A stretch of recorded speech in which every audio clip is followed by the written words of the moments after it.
Alright, boys and girls, welcome to our second video lesson in Chapter 2, our lesson on polynomial functions. Let's do it. Okay, let's talk about what a polynomial function is. A polynomial function is a continuous function, so it's a continuous function. That's not written down, but that's important. We know a continuous function is a function that we can draw without lifting up our pen. So there is a continuous function. It goes on forever on both sides. Okay, a continuous function, a polynomial function, is a series of really just exponential terms, starting with the highest power, x to the n, and ending with a constant term with no x term. 5x to the third plus 2x squared minus 3x plus 7 would be an example of a third power polynomial function. Two important things that you want to figure out when you're looking at a polynomial function. First of all, is the degree of the function odd or even? In this case, the degree of the function is the highest power, which in this case would be an x to the third. So the power is 3. So it's an odd function. And also, is the leading coefficient, which in this case is positive 5, is that leading coefficient positive or negative? These are important, and when we think about what the graph of our function is going to look like. Okay, so looking at our next. Okay, let's talk about the n behaviors of a polynomial function. If the n behaviors go up, so in other words, we have a function that might look something like this. Goes up on the right, goes up on the left. This is an up function. Okay, so that because we know it's an up function, this is going to be an even function because the n behaviors are the same on both sides. So it's even, and it's also positive because it goes up on both sides. If the n behavior goes up down, so it might look something like this. We'll do that in blue. Up on the left, down on the right. This is going to be an odd function because it has n behaviors that are different. And in this case, it's going to be a negative function because the function goes down on the right and it goes up on the left. So if on the right side it goes down, it's a negative function. If we have a down up, we'll do this one in black, something that looks like this. Again, the n behaviors are different, so it's odd. And in this case, the right side, on the positive side, it goes up, and on the left side, it goes down, so therefore this is a positive function. And if we have a function that goes down, down, if we have a function that goes down, down, something that looks like this, goes down on both sides, this is an even function because the n behaviors are the same. In this case, it's negative because it goes down on the right and also, in this case, down on the left.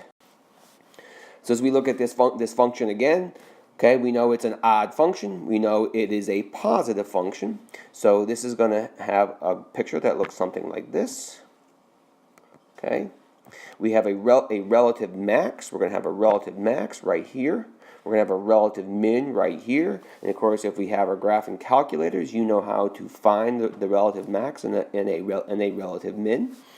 Okay, a third power function also is going to have at most one less relative max or min than the power of the function. Because this is a third power function, this is going to have at most two relative maxes and mins. In this case, it has one of each. Okay, the intermediate value theorem we'll talk about in class, and again, that has the whole idea, that brings us back to the whole idea of having a continuous function. Okay, so the fact that polynomial functions are continuous, we will talk about the intermediate value theorem in class. Let's look at this right here. Looking at this function, I want you to tell me real quickly, is it even or odd? Is it positive or negative? And what is the minimal degree of this function? Okay, we see that the n behaviors are the same. The n behaviors are the same. It goes down on the left, goes down on the right, so therefore it is even. Because it goes down on the right-hand side, it's negative. And now let's count the mins and the maxes. I got one right here, one right there. I have a max right there, a min and a max. I have 1, 2, 3, 4, 5 relative mins or maxes. So therefore, the minimal power of this is at least a sixth power function. It's always one more power than the number of degrees. The number of mins and maxes. You try these right here. Try it. Just figure out whether it's odd, even, whether it's positive or negative, and I want you to give me a minimal degree for each. Pause the tape and write those down real quick. Okay, looking at the red one first. Let's look at the red one first. It goes up on both sides, so therefore it's even. And it's also positive, and if we count the mins and maxes, I got 1, 2, 3. So this is a positive fourth power function. It could be higher than 4, but the minimum power is 4. It is certainly even. Looking at the black one, it goes down on the right, it goes up on the left. The end behaviors are different, so it's an odd function, and I have 1, 2 relative mins and maxes, so it is a negative third power. It could be higher than third, but it minimally has a third power odd function, which is also negative. Let's look at the purple one. It goes down on the right, goes down on the left, so therefore it's even, and it's also neg.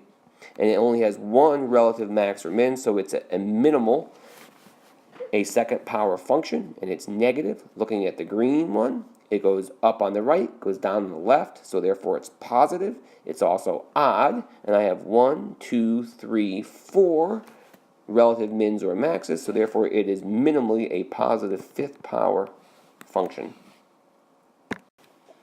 Okay, let's find some zeros, meaning some roots or some x-intercepts of these functions. If you can graph them, or if you can factor them, that's usually the easiest way to find the zeros. This can be factored as 49 minus x squared, a difference of squares. So let's write this as 7 minus x and 7 plus x. So therefore the zeros are going to be 7 from this one and negative 7 from this one. Looking at the second one, let's factor out a 2. So I have 2 times x squared minus 7x plus 12. Factors of 12 that add up to 7 are 4 and 3. So this can be factored as 2 times x minus 4 times x minus 3. So now I have roots. I have zeros of positive 4 and positive 3. Of course, the factor of 2 does not give us a root. Find all zeros. Okay, looking at this one right here, is the first one factorable? Yes, it is. Go ahead and factor it. Find those roots. And the second one now is a third power function. We can't see how to factor that, so you go ahead and use your calculator to find those roots. Okay, when you factored the first one, we pulled an x out. We were left with x squared minus 5x plus 6. We then can factor that binomial as x minus 3, x minus 2. So therefore this has roots of 0. This one gives us 0. This one gives us 3, and this one gives us 2. So 0, 3, and 2. Okay, as we looked at the second one, if you graphed it, you got a picture that looks something like this.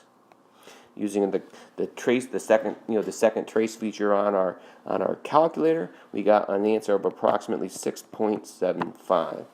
And we will learn how to get that without a calculator too. Okay, let's do one more. Okay, on the first one we have write a polynomial function that has the given roots. We have roots of positive 6 and positive 3, so therefore I must have factors. Let me put my pen on here. Of x minus 6 and x minus 3. I'm going to FOIL. I get x squared minus 3x minus 6x plus 18. So therefore now I have a polynomial function of x squared minus 9x plus 18. There's my polynomial function with those given roots.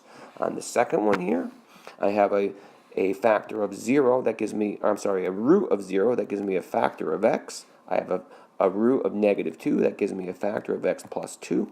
And I have a root of positive 5 that gives me a factor of x minus 5. I'm going to first FOIL on the right-hand side. I'm going to have x squared minus 5x plus 2x minus 10. I'm going to take that by it's going to be a trinomial when I combine my like terms. And I'm going to multiply that by x, so I'm going to have x to the third.